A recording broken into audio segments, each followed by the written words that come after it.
Love one another as I have loved you.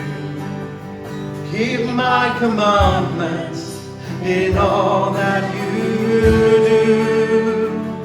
You are my taught ones, if you will bear much fruit. Love's a behavior. I am Yahusha. Love one another as I have loved you. You commandment and covenant, Lord. I'm summarizing all that came before. By this they'll know that you're my disciple. If you will have love for other people, love one another as I have loved you. Keep my commandments in all that you do. You are my taught ones, and you will bear much fruit. Love's a behavior. I am Yahusha. Love one another as I have loved you. I do not change, but my words transform into behavior for temples I chose. Pick up your stake and come follow me into my sufferings. Such joy you'll feel. Love one another as I have loved you. Keep my commandments in all that you do. You are my taught ones, if you will bear much fruit. Yes, love's a behavior. I am Yahusha. Love one another as I have. Love one another, love one another as I have loved you. Love one another as I have loved you.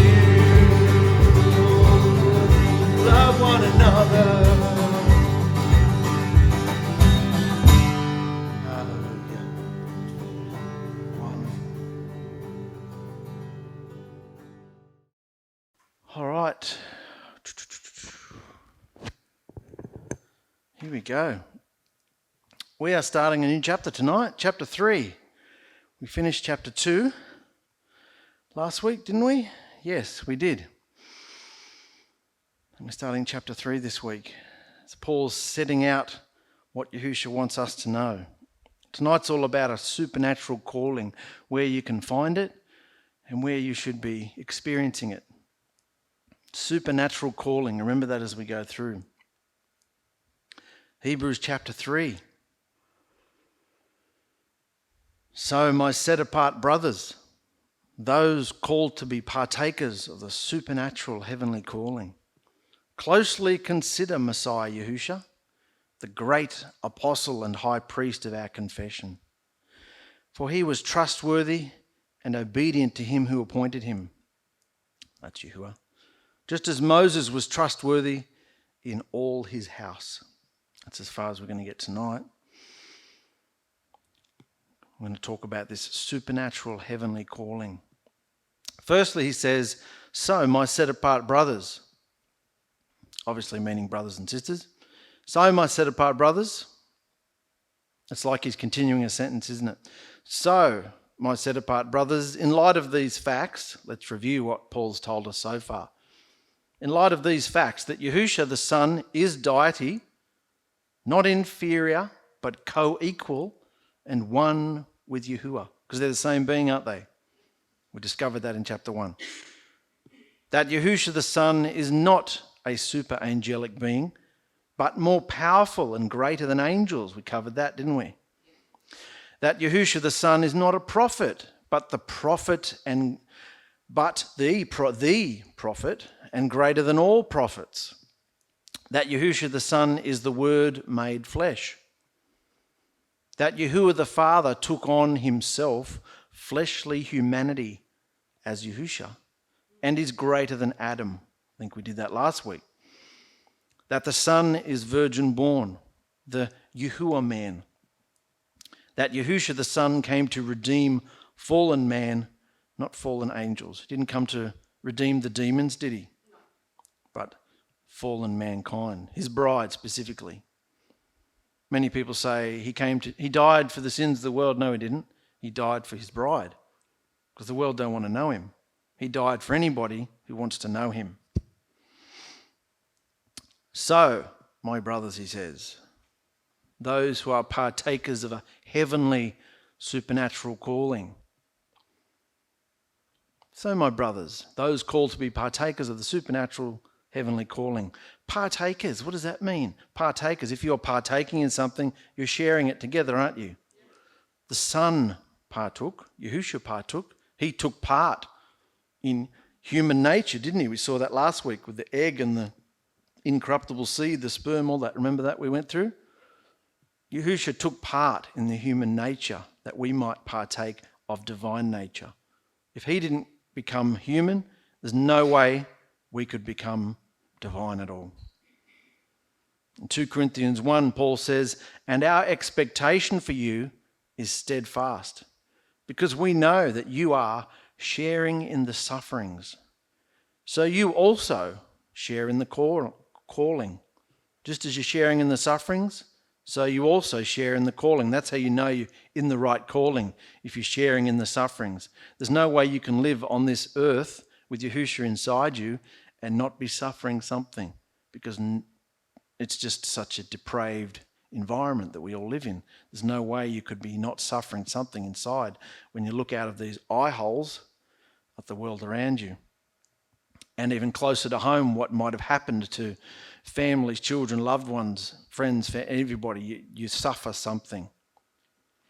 In Hebrews, the word partakers is used about 6 times and speaks of union, oneness, and implies association with and sharers in common experience.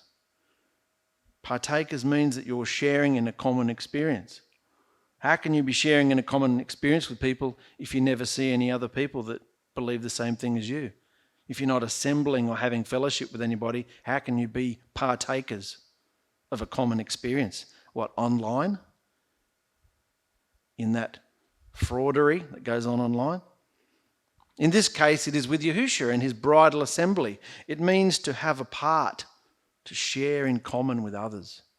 So is the union of Yahushua and his fellowship, sharing together in divine life and supernatural experience. That's what we come together for.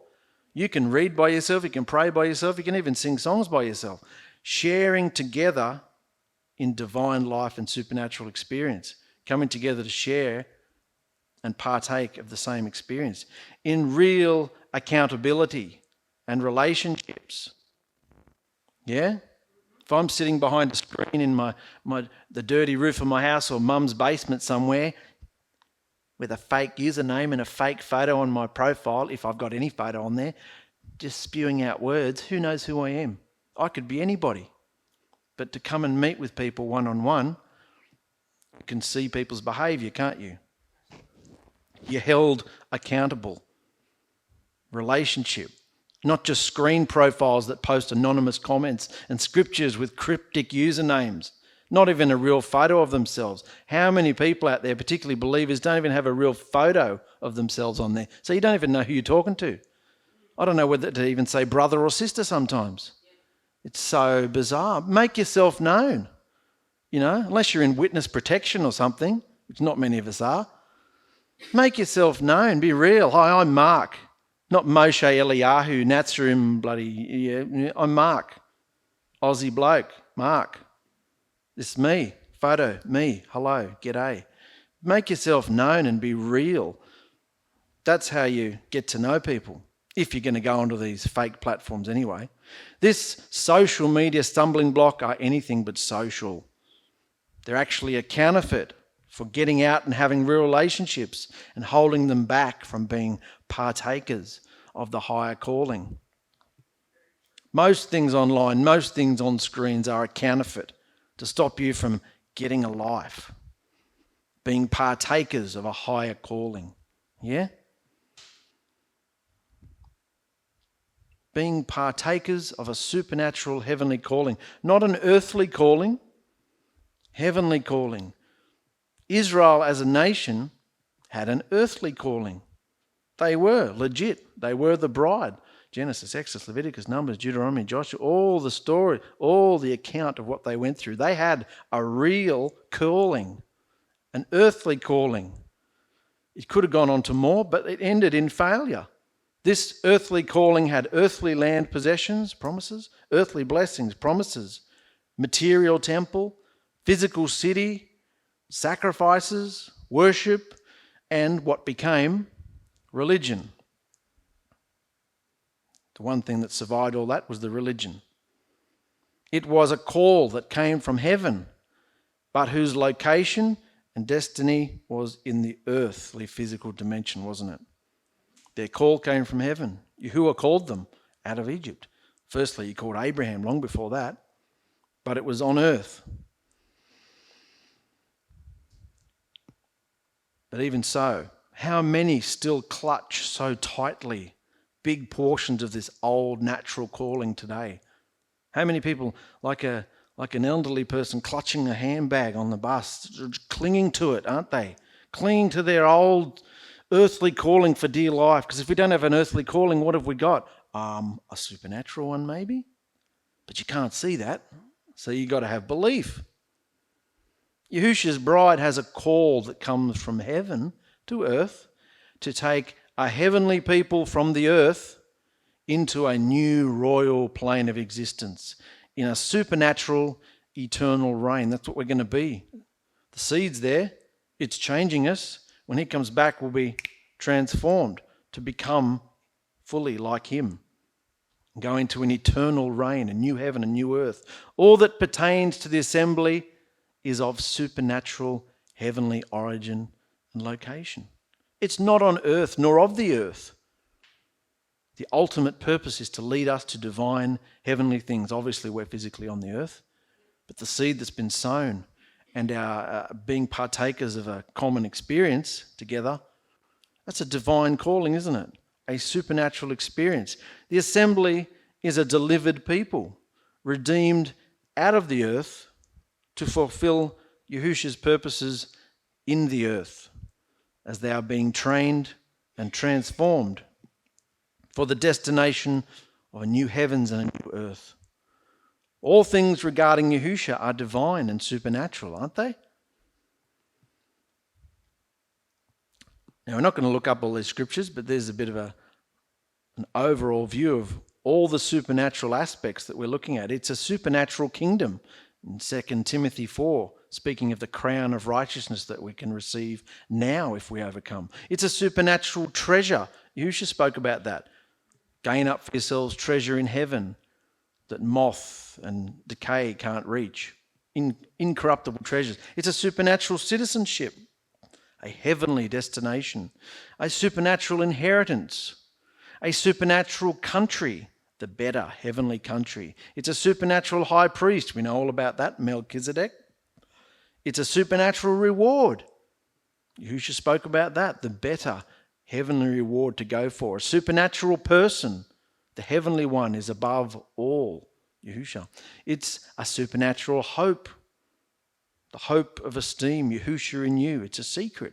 A supernatural hope. It's a supernatural city. Remember in Revelation, I'll make them, the ones who overcome, I'll make them pillars in my new temple. It's a supernatural Jerusalem. Not the natural Jerusalem in the natural Middle East on this natural plane of existence, earth. It's a heavenly Mount Zion. We're being formed matured to become that heavenly New Jerusalem, Mount Zion. It's a heavenly home, a supernatural home. Yahusha said that, in my Father's house are many mansions, didn't he? He's preparing a place for us. It's a supernatural Father, Yahuah. It's a supernatural family. The whole family in heaven and earth is named after Yahusha. It's a supernatural assembly, the heavenly firstborn assembly. It's a supernatural image, an image that flesh and blood cannot inherit. It's a supernatural blessing, spiritual blessings in high places. And it's a new heaven and a new earth. If you want to look up all those scriptures later on and get the full context, you can. And that's an overview. It's all supernatural, isn't it? It's all divine and spiritual. Note in the concordance the use of this word heavenly or supernatural in Paul's letter to the Hebrews. For the Hebrew believer who'd been his whole lifetime attached to the laborious lifestyle of an earthly temple, an earthly priesthood, earthly sanctuary service, earthly sacrifices, earthly city of Jerusalem, an earthly promised land and the blessings, for someone who had been tied to that their whole life, all of this was extremely hard for the flesh to let go of in exchange for all that is heavenly and which has its supernatural, invisible, heavenly counterpart. The things which are seen are only temporal shadows, aren't they? But the unseen things are eternal. That's why the disciples had such a job on their hands, and Paul, when he came along too, to try and convince people to transfer over from everything that was old to new belief, heavenly things, supernatural experience. They could do the shadows back here, but they didn't understand fully what the significance of it was because they didn't have Yahusha's spirit within them. So they couldn't have the supernatural component. They could see the manna, they could see the cloud, they could see the fire on top of the tabernacle of the temple. They could see these things, but it wasn't within them yet, was it? Those who are partakers of a divine heavenly calling. In Exodus 19, Yahuah called Israel as a nation and explained his plan, explained his purpose and destiny for them. What did he say? He said, "You have seen what I did to the Egyptians," and how spectacular was what he did to the Egyptians. "You saw how I delivered you on eagle's wings and brought you to myself. Now, if you will indeed obey my voice and keep my covenant, then you will be a special treasure to me above all people and nations. For all the earth is mine, and you will be to me a kingdom of priests and a set-apart nation." What a promise. Israel failed to obey the conditions and never fulfilled this call of Yahuah. So the exact same call is now given to Yahusha's new bride to fulfill. It was given to her in the book of Acts, but it slowly fizzled out. It's given to us today. If you will obey me, if you will listen to my voice, you will be a treasured possession, a kingdom of priests, a set-apart nation. It's not a nation over in the Middle East anymore, is it? It's a nation of gathered kingdom of priests, which is the bridal assemblies, isn't it? This new supernatural heavenly calling ends all natural and earthly callings and locations. What about that? This supernatural calling, it ends all natural and earthly callings and locations. Flesh, lineage, bloodlines, racial distinctions, they all cease in Yahusha. There is neither Jew nor Gentile, slave nor free, but a new divine supernatural creation in Yahusha. And this alone is what matters before him. Paul said it. If anyone is in Yahusha, 2 Corinthians 5:17, if anyone is in Yahusha, he is a new creation. Old things have passed away, and behold, all things have become new. Paul said it. You can see now why a lot of believers don't like the words of Paul, don't you? Can't you see that? Galatians 6, for in Yahusha, Messiah, neither circumcision or uncircumcision matters, for it is a new creation. Anywhere you see circumcision, particularly in the newer blood covenant scriptures, it is referring to the Jews. Circumcision. The people of the circumcision. Well, he's talking about Jews, because Jews and Hebrews in general had to be circumcised. So if even today, if you've been circumcised, it's not generally a choice you make if you're a baby. If you've been circumcised, doesn't matter. If you're not circumcised, doesn't matter. Don't need to circumcise your children. Certainly don't need to be circumcised as an adult. Paul says that. This circumcision matters not. It's a heart circumcision. It's a cutting away of the heart. Just as circumcision in the flesh was all about a blood covenant, it was an old blood covenant. Yahusha's blood is what counts, and he circumcises our hearts. Galatians 3, for you're all sons of Yahuah through belief in Yahusha Messiah. There's neither Jew nor Greek, slave nor free, male nor female, for you are all one in Yahusha Messiah. And if you are Yahusha's, then you are Abraham's seed. We dealt with this last week. If you are Yahusha's, then you are Abraham's seed and heirs according to the promise. So we can declare we're Abraham's seed, can't we? Having a divine experience. All believers, sons and daughters of the Almighty Yahusha, are called with the same calling and the same purpose in his mind, as he is no respecter of persons. It all depends on how far we are willing to obey that call. The call is the same.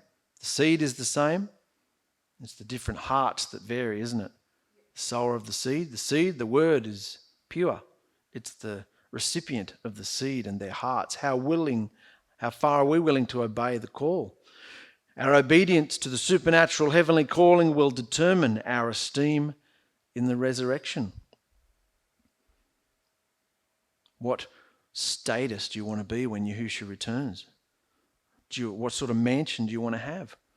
Do you want to have the outhouse out the back? Or do you want to have the penthouse level of the grandest, it says in the scripture, varying degrees of esteem based on your behaviour. So which do we put first? The supernatural or the earthly? All immersed bridal believers have this supernatural calling. So Paul is telling these Hebrew believers to see that their calling in Yahusha is far higher and better than their previous fleshly calling as a nation. Understand that? Far better. For earthly callings are now subject to the supernatural calling. Earthly callings, who you are in your flesh, who your father, your lineage, your bloodline, that is all subject to a supernatural calling now. Come as you are and be transformed. So, my brothers, those who are called to be partakers of the supernatural heavenly calling, closely consider Messiah Yahusha, the apostle and high priest of our confession. What does it mean to closely consider something? To fix your eyes and your mind on Yahusha with all our attention. Laser beam accuracy, staring at Yahusha. To contemplate and to understand. Because, take note everybody here, because we are moulded, we behave by what we think, by what we fixate upon, and what we consider most. So break down your week and have a think about what you fixate on the most, because what you fixate on the most is what you're going to become like. It's how you're going to behave. It just happens. Whether it be around friends, whether it be around other people, whether it be in screens or games or phones or anything. Whatever you fixate on the most is what you become like. Is it Yahusha we're fixating on? You're fixated on his word? Reading his word every day? Meditating Torah day and night, as the scripture says? Are we in that place? That's what the loving, wise bride is doing, fixated on Yahusha and his word. It is to thoughtfully, closely, and attentively consider, to think about Yahusha. That's what Paul's telling us to do, isn't it? Fixate intently on Yahusha. Yeah? If I go even a few hours without fixating on Yahusha, I feel dead. Not being in his word, not being in some kind of experience with him. You're dead. Because that's how it is in a supernatural experience. Are you fixated on Yahusha? That's what any wife or husband wants from the other person. That's what Yahusha wants from his bride. Philippians 4 says, "For the rest, brothers, whatever is true," here's what we should be dwelling on. Whatever is true, whatever is noble, whatever is righteous, whatever is clean, whatever is lovely, whatever is of good report. If there is any uprightness and if there is any praise, think on these things. In other words, be filled with goodness.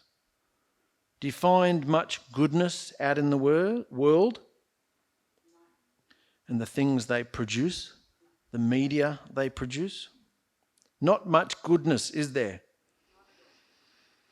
Consider closely Yahushua Messiah, our apostle and high priest.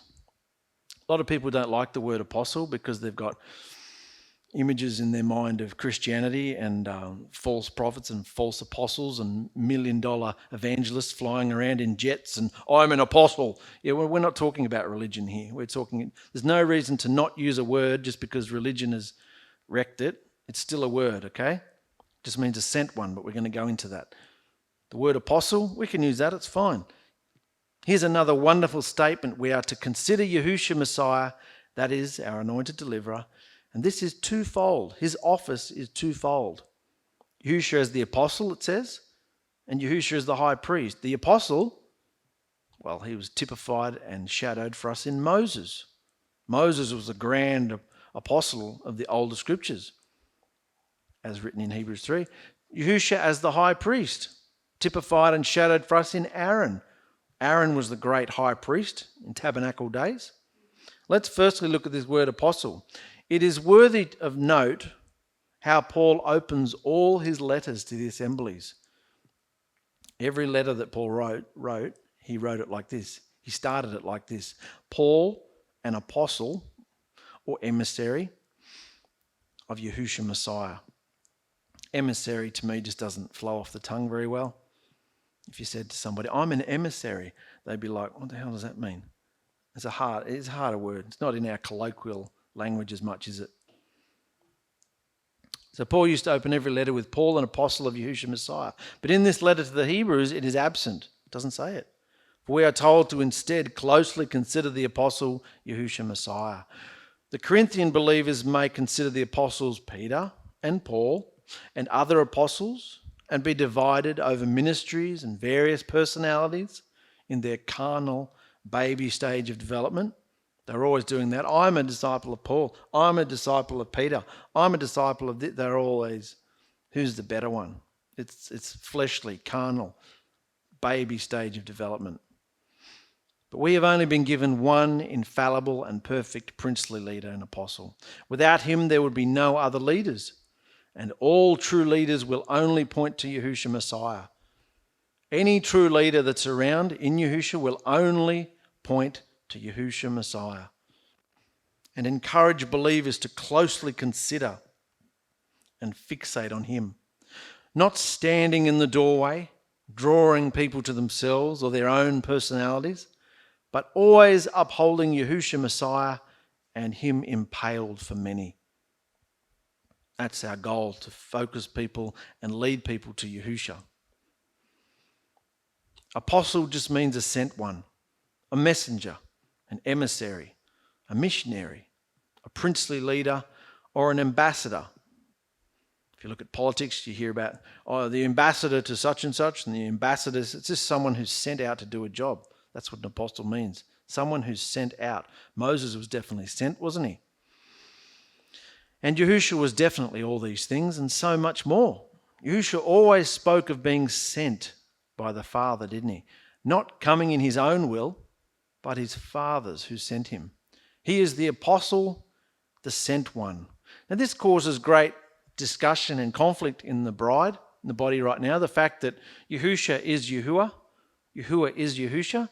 How can Yahusha be sent from the Father if he is the Father? And this is where the argument comes in and sarcasm comes in. Well, what's it about? Was Yahusha just talking to himself then? Was he crackers? Was he just talking to himself when he taught them to pray?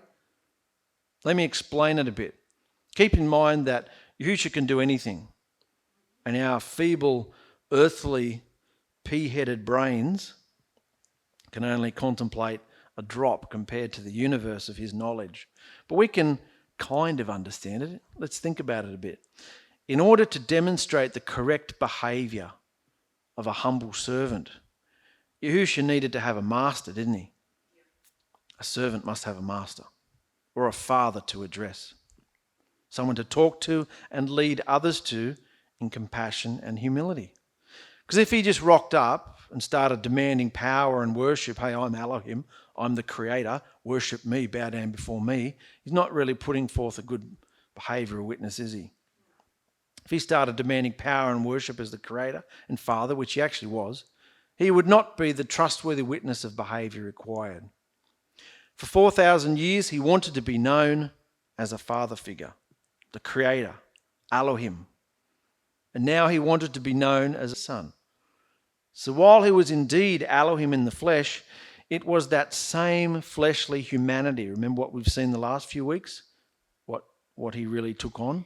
The shared human experience. If he came as Elohim, bow down before me and died for us or whatever, it wouldn't mean anything because he wasn't taking on flesh. He needed to experience humanity to die for us. So in that aspect, he became a son. He became a humble servant. Instead of just mocking and saying, so he was talking to himself then when he taught the disciples how to pray, was he? People are completely nuts and they can't receive this. This has to be received divinely from the Father. The fact that Yahusha and Yahuah are the same being. Yahusha was sent from the bosom of the Father as the Father's messenger, voice, spokesman, and ambassador. John's gospel is the gospel that especially brings this thought of his being sent from the Father. Yahuah the Father sent his Son, then the Son sent forth others who are called apostles. 12 apostles of the Lamb. Then there are ascension gift ministries, which include apostles, aren't there? In the last days, there will also be false apostles who arise. There's plenty of those going on. The safest and surest way to keep in line with the word of Yahuah is to consider the apostle Yahusha Messiah. The bridal assembly will be brought to perfection through the ministry of Yahusha, the greatest apostle and our princely leader, manifest in his last day 12 apostles, symbolized in the 12 stars as the crown on the woman, the bride of Yahusha in Revelation 12. Remember the woman with the 12 stars? Well, we looked at that back when we did Revelation. Many people think it was the first 12 sons of Jacob and then the last 12 disciples. It's not.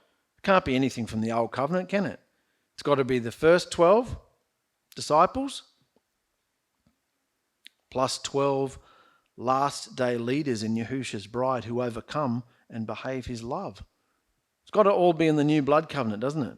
It's got to be Yahusha's blood. It's got to be a supernatural experience, which all these people are having. We don't know who these ones are yet. It might be one of you. Who knows? It can't be the 12 tribes of Jacob or his sons, can it? Can you imagine Yahusha going back to some old type or shadow and using it in his new city? When everything from the old blood covenant was literally transformed and injected into the new blood covenant through Yahusha's perfect blood. No, he wouldn't do that. Without disputing their historical importance in the story of redemption, the first 12 elders, the first 12 apostles, are not Jacob's sons, most of which were downright wicked.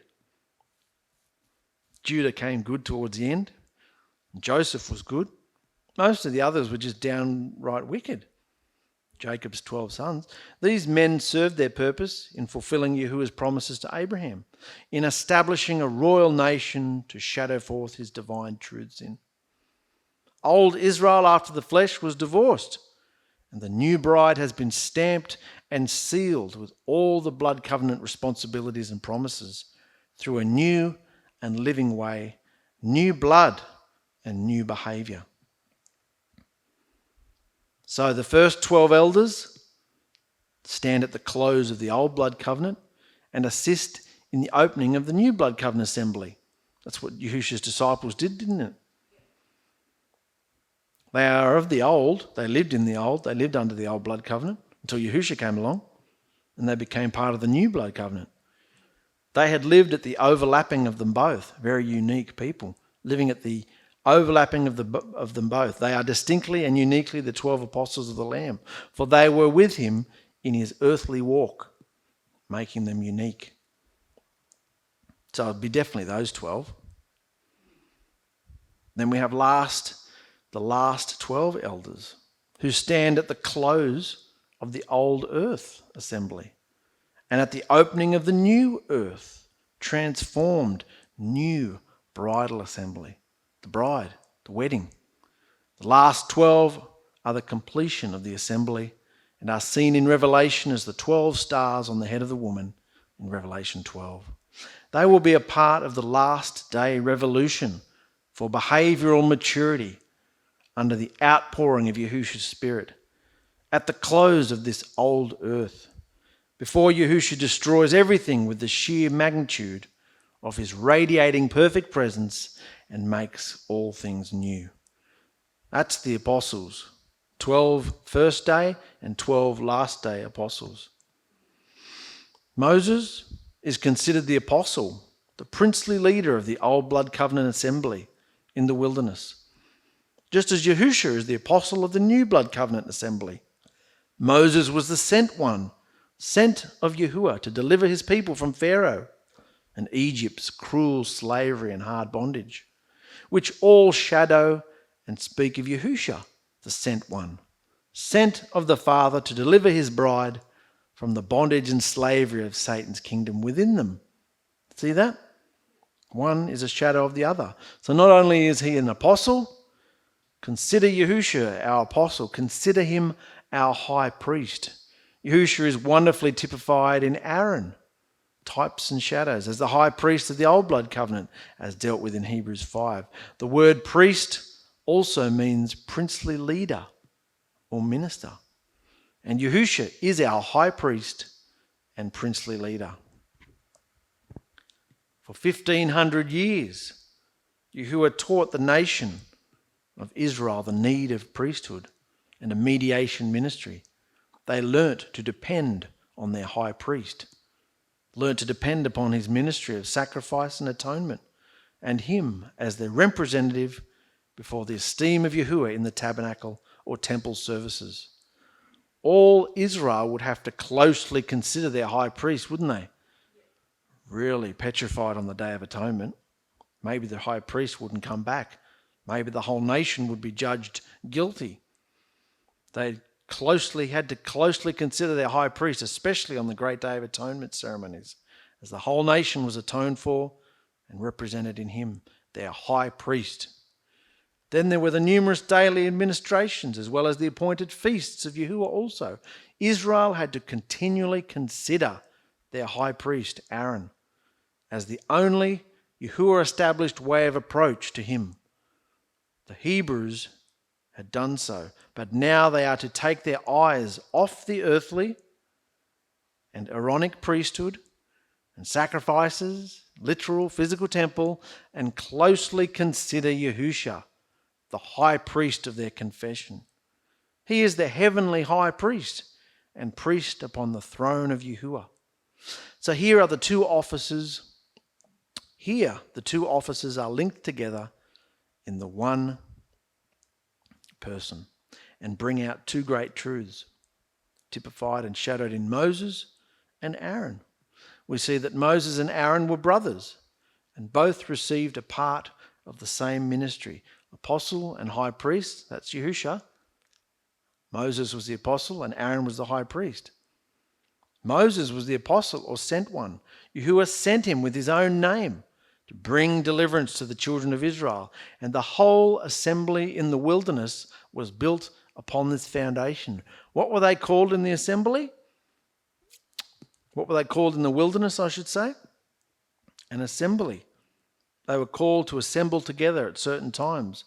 Over 3 million people called to assemble. He received the revelation and the word of Yahuah. He had signs and wonders in the ministry of the apostle more than anyone else in the older texts. All prophets and kings and priests had to build on Moses' foundation, the divine laws of Yahuah.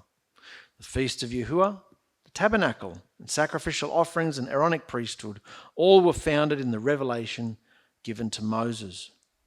Because Moses was that sent one, the apostle of the old blood covenant. And he was, of course, a shadow of Yahusha, who would be the great apostle and fulfill all the ministry shadowed in Moses. One was of the natural, and one was supernatural, wasn't he? Having a supernatural experience. 2, Aaron was the high priest or prince. Moses was sent to Egypt, but Aaron was high priest in the wilderness, in the tabernacle, not in Egypt. All Aaron's priestly ministry was executed in the tabernacle when it was set up after the deliverance from Egypt. That means something. Aaron could not be priest in Egypt. His priestly ministry could only come into operation and effect when the nation in the wilderness was established. That had to happen first. So likewise, Yahusha could not be high priest on earth, in Egypt, but only in the heavenly tabernacle after the Passover deliverance had been accomplished. Understand that? And in relation to the ministry of his bride in the wilderness of this world, his priesthood could not be effective and in operation on earth, as his order was not after Aaron or the Levites in the flesh. So both Moses and Aaron shadow different aspects of Yahusha's ministry. On earth he is the apostle. In heaven he is the high priest. Yahuah originally intended for Moses to be both apostle and high priest, to have both offices united in himself, in order to be a fuller shadow of Messiah. But unfortunately, unbelief caused the offices to be separated, a part to him and a part to Aaron. But in Yahusha Messiah, both offices are united, as typified and shadowed in Moses and Aaron's sons in ministry with him. In shadow truth, it is represented as Yahusha coming from the ark of covenant esteem, the throne of Yahuah, out to the brazen altar, the torture stake, and then from the altar, the stake, back to the throne again. That's what he did. This is the divine cycle of the ministry of Yahusha for his bride in deliverance. That's what he did to transform his bride, to give her a supernatural experience. The new creature, the new creation that Yahuah metamorphed into is called Yahusha. From his sacrifice, he went to heaven, the Shamayim, and cleansed it with his blood. Then he was completely esteemed. Heaven was shut up because his new form would destroy anything with sin in it, wouldn't it? The dimensional barrier protects those transforming into new creatures. That's us, isn't it? Having a shared experience, partaking of a supernatural calling. The dimensional barrier protects those transforming into new creatures. Yahusha is now the Almighty Elohim. He said, all power in heaven and earth is given to me. We are to worship Yahusha alone, for he is the creator, the Aleph Tor. That untranslated Aleph Tor is right through the old blood covenant scriptures, right from Genesis, proving, as he said in Revelation when he appeared to John, I am the Aleph and the Tor, the beginning and the end. I wrote the scriptures. It's me. He is the creator, the living word. Remember, the Father has metamorphed into Yahusha for deliverance. Just like that thing, what do you call that again? Caterpillar? Cocoons up and transforms, metamorphs. into the butterfly. That's happening to us already. We're in our cocoons. The minute you get a seed sown inside you, the minute you're immersed, you're in a cocoon. Now this won't fully occur until Yahusha comes back, the butterfly. But you don't just become the butterfly straight away, do you? You've got to become the butterfly inside here, and then it breaks forth. You have to become the butterfly first, yeah?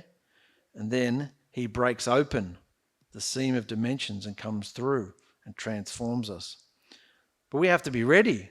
We have to be transformed, working that seed, actively exercising that seed to become the new creation, don't we? So that ends the argument as to whether Yahusha or Yahuah are different beings. They're the same being. And lastly, let's finish with this bit about our confession. So, my set-apart brothers, those called to be partakers of the supernatural heavenly calling, which we are, closely consider, we know what that means now, how to closely consider Yahusha, the apostle and high priest of our confession. How important is the idea of the apostle now and the high priest of our confession? What does our confession mean? It means to confess something, to profess something, meaning a saying of the same thing, or to say publicly, or to confess something, to speak something. Yahushua Messiah became the public confession of the Hebrew believers as they spoke of him as their apostle and high priest, to declare belief in what his word says, holding fast to the confession of their belief without wavering. That may not mean much to us, but remember, to them, don't forget that confession of Yahusha as the Messiah meant excommunication for the Hebrews, the Jews of that day. But to confess him as the actual son of Elohim, or Yahuah in the flesh, would certainly bring them under the death penalty. And the same hateful anger and unbelief hasn't changed in the body today, has it? To confess him as the actual son of Elohim, or Yahuah in the flesh. To confess Yahusha as Yahuah in the flesh, oh, they don't like that. They think that when he comes back, there's going to be two beings, the Son and the Father. They think there's going to be two beings. All because of a scripture that says, sit at my right hand. Right hand is symbolic of sitting in all power and authority. Look up, do a word search. Anything that involves the right hand is the hand of authority, firstborn blessing, birthright, all authority and power. That's what the right hand means. So when it says he sat at the right hand of his Father, it means he sat in his Father's throne. In Philippians 2, we are told that every knee will bow and every tongue will confess that Yahusha Messiah is Master, to the esteem of Yahuah the Father. If we confess him now before men, he will confess us before his Father in heaven and the set-apart angels. We must confess what his word proclaims. As we confess his word, he is the apostle and high priest of our confession. We confess that Yahusha is Elohim and Messiah. We learnt that in Hebrews 1. We confess that he became a man. We learnt that in Hebrews 2. And now we confess that he's the apostle, the great apostle and high priest, don't we? As our great apostle, as our princely leader and high priest, Yahusha calls his bride together into a higher supernatural calling. Not the earthly one, higher supernatural calling. Why? To train her, strengthen her, and mature her for good works of ministry in the last day harvest. To be a shining example to the world. As the first bride, Israel was delivered and set apart to be. That's what all that Yahuah went through with them was for, to set them apart, deliver them, and make them shining lights. But they would not go there. So today, Yahushua is calling his bridal assemblies together, just as Moses and Aaron called Israel to attention and charged them with obedience to his living words. So, it's time to start gathering and becoming of one mind, just as Yahusha and Yahuah are in unity as one being. That was his great prayer at the end of his life, Yahusha. Not the end of his life, but before he left the earth. That was his great prayer, that they would be one as you and I are one. The bride must assemble and become one. That's happening. The great call is going out now for the assembly to gather again. Hasn't happened for a couple of thousand years in the truth, in the true name of Yahusha. What does it mean to assemble together, to be in an assembly? Because the scripture says, let us not give up meeting together as some are in the habit of doing, but let us encourage one another all the more as you see the day approaching. We can definitely see the day approaching, can't we? So let us not give up meeting together as some are in the habit of doing. What does it mean to assemble together? What is an assembly? In the Hebrew, a collection of learned ones. Are we all learning? Are we learned ones? A company, a gathering, an appointment. We have a weekly appointment here, don't we? We have 7 appointed times in the year as well. We have a weekly appointment to rest on the Sabbath as well. It's a gathering, an appointment, a fixed time or season, a feast or festival, the congregation or the place of meeting. Also, a signal as appointed beforehand, appointed sign or time, a place or site of solemn assembly. That's what the word assembly means in the Hebrew. Let's put some scriptures to this, because this is what we're called to do. In Hebrews 10, which will be coming up in a while, when we get to Hebrews 10, Paul says, not forsaking our own assembling together, as is the habit of some, but encouraging one another, and all the more as you see the day drawing near.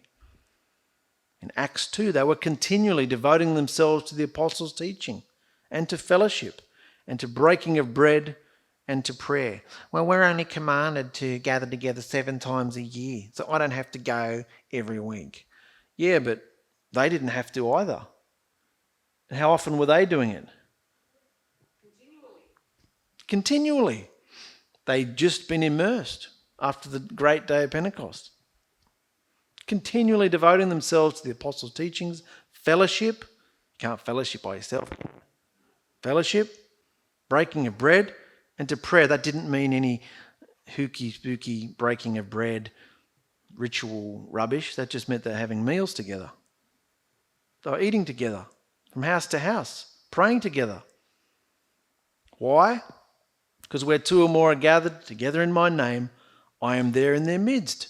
It's a promise. In Acts 14, when they had arrived and gathered the assemblies together, they began to report all the things that Yahusha had done with them and how he had opened a door of belief to the nations. Is that what we have when we gather together? Do we gather together and share all the things Yahusha's done for us this week? Do we feel like that? Are we having supernatural experiences with which to share? When we gather together from house to house every week. We gather together in the same house every day. We break bread every day. We eat meals together, most of us. Have we got supernatural stories to tell of what Yahusha's done to us? This is the experience they were having. When they had appointed elders for them in every assembly, having prayed with fasting, they commended them, dedicated them to Yahusha, in whom they had believed. For in the first place, when you come together as an assembly, I hear that divisions exist among you, and in part, I believe it. Why would Paul have dedicated so many books in his writings to what to do and what not to do when you gather together, if we don't have to gather together? Interesting? Very interesting, isn't it? That always used to bug me.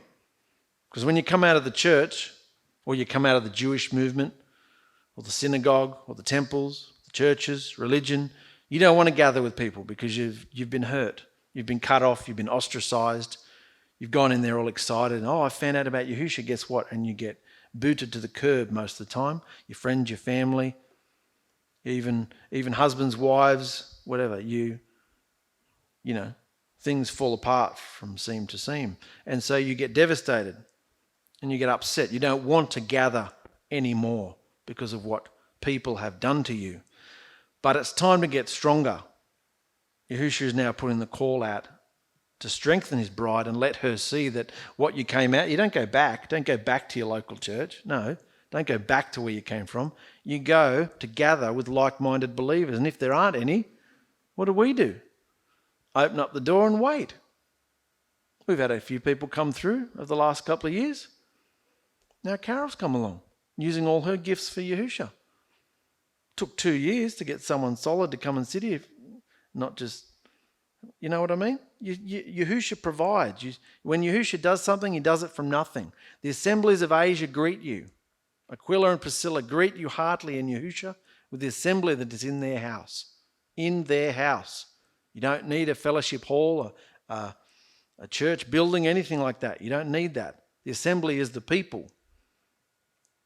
If you want anything beyond this, it shall be settled in the lawful assembly. John, to the 7 assemblies that are in Asia, esteem to you and peace from Yahusha, who is, who was, and who is to come, and from the 7 spirits who are before his throne. He's talking to the assemblies, saying, what you see, write in a book and send to the 7 assemblies. The secret of the 7 stars which you saw in the right hand, and the 7 golden lampstands, the 7 stars of the messengers of the 7 assemblies, the 7 lampstands of the 7 assemblies. All about the assemblies. How much do they talk about assemblies here? Assembling together. And yet believers declare, I don't need to gather together. I've got my groups online where I could be whoever the hell I want to be and declare whatever the hell I want to be. Not accountable. People don't get to know you. It's fake. Let he who has an ear, let him hear what the Spirit says to the assemblies. To him who overcomes, I will give to eat of the tree of life. Who's the tree of life? Yahusha is the tree of life, which is in the paradise of my Elohim. He who has an ear to hear, let him hear what the Spirit says to the assemblies. He who overcomes won't be harmed by the second death. Let him hear what the Spirit says to the assemblies. He who overcomes, give the hidden manna, white stone, new name written, which no one knows but he who receives it. I will kill her children with death, and all the assemblies will know that I am he who searches the mind and the hearts. I will give to each one according to our works and behaviour. Greet one another with a set-apart kiss. The assemblies of Yahusha greet you. Why did we go through all those scriptures? It is necessary to show that all these scriptures, to understand the gifts of Yahusha's assemblies. Back in the early days, these assemblies were squashed and scattered by the Jews and the Romans. The Jews insisted that their synagogue and the Judaism founded in Babylon was the true assembly, while the Romans later insisted that their Christian church was the true assembly. That's what we have today. 2 major groups, the Jewish movement and the Christian movement. And that's what most of us have come out of, as I said. And most people don't want to gather because gathering and singing songs and praise and music all reminds them of church or temple. And we don't want that. Well, no one's asking you to have that. But Yahusha should be praised, shouldn't he? Yes, absolutely. We come together. Both had and still have nothing to do. Who? The Romans, the Christian church and the Jews. They have nothing to do with Yahusha's supernatural assembly in his reign. So where is it? It's here. The early assemblies were also fighting amongst themselves. They lost the supernatural presence of Yahusha and were scattered because of differing opinions. The apostolic ministries to the assemblies through Yahusha's Spirit was then registered null and void. So false religions and their doctrines are still fighting even today. Men seek their own glory, not the presence of Yahusha by his Spirit. Today, Yahusha is moving amongst his people, awakening the importance of assembling for his spiritual guidance through the new construction of assemblies, again, real assemblies, real in Yahusha Messiah assemblies. The new construction of the assemblies again. Because Yahusha said, where 2 or more are gathered together in my name, there I am in their midst. With his presence so poignant in the assemblies, he starts his work, as we know, from nothing, using the lowest and basest parts of humanity to astound and confound the so-called wise. Yahusha's assemblies are immersed into his supernatural reign, and they have nothing whatsoever to do with Judaism or Christianity. Nothing to do with it. Nothing to do with religion. Yahusha's assembly. Yahusha's reign is not religion, not of the flesh, not man-made, and completely indifferent to their rules and doctrines. So to be a part of Yahusha's assembly, Scripture tells us that men and women must behave according to the qualifications in Scripture. Any ministry needed will manifest itself through scriptural behaviour. Everything in an assembly is guided by the supernatural presence of Yahusha himself. It is a miraculous experience, watching Yahusha grow his assembly from a planted seed and a calling. Remember, this is totally apart from any man-made religion. You cannot set up Yahusha's assemblies like the Jews and the Christians have done. It must be a supernatural experience from beginning to end. As Yahusha is present within those assemblies, we see him working in the lives and families of those committed. So be very careful of who you associate yourself with. For Yahusha said the weeds have been planted among the wheat. The 10 virgins are a symbol of his bride. And they are working against the assemblies. Why? Why are they telling people you don't have to gather together? Because it reveals them through supernatural behaviour. These unwise virgins have no oil, no spirit or active behaviour within them. But they're carpetbaggers, just after coin and legacy. So turn their change tables upside down at every opportunity, for they spread toxic poison against Yahusha's way in assembling us to commune and sup with Yahusha's loving kindness. That's what Yahusha wants to do. Assemble with us, encourage us. Yeah? These offenders are worse than anything the world has to offer, because who's planted them among us? The enemy. So they are the enemy. Be awakened to the true calling of Yahusha's bride, his bridal assembly today. Do not neglect gathering together in sincerity, in spirit and truth, as so many are in the habit of doing today, because your supernatural calling depends on it. You can't stand alone. You need to be strengthened and encouraged. All the disciples, the apostles, all of them wrote so many letters of encouragement to us. Aren't we to share them with one another? Isn't that what Paul's been saying in Hebrews so far? To be partakers of a supernatural call, to be partakers, sharing it together. Now, clearly you can't gather with people on the other side of the world. It's great to be able to chat with people through the use of the internet. That's fantastic. But you still need encouragement from people to people. Yeah? It's time that Yahusha's bride give up the hurt of being rejected, the hurt of being ostracized, friends, families, wives, husbands, all the splits and pains and everything. It's time she gets strong and start going back into the community and wait on Yahusha. This is not the church. This is not religion. This is a supernatural experience. Once you've come out of the world, you might have just come out of the world. You might have just come out of the pub culture, not the church or the Jewish culture. You might have just come out of the party scene, the world culture. Yahusha calls us to gather together, to encourage one another. Your supernatural calling depends on it. And that was the supernatural calling tonight, guys. So, strengthen everybody this week, Yahusha. Thank you for gathering with us and encouraging us. We pray for all our friends and families up north, south, east and west. Give everybody a great week. Mature us more. Continue to get our attention. And help us change and keep that spotlight focus on you. We love you, Yahusha. So be it.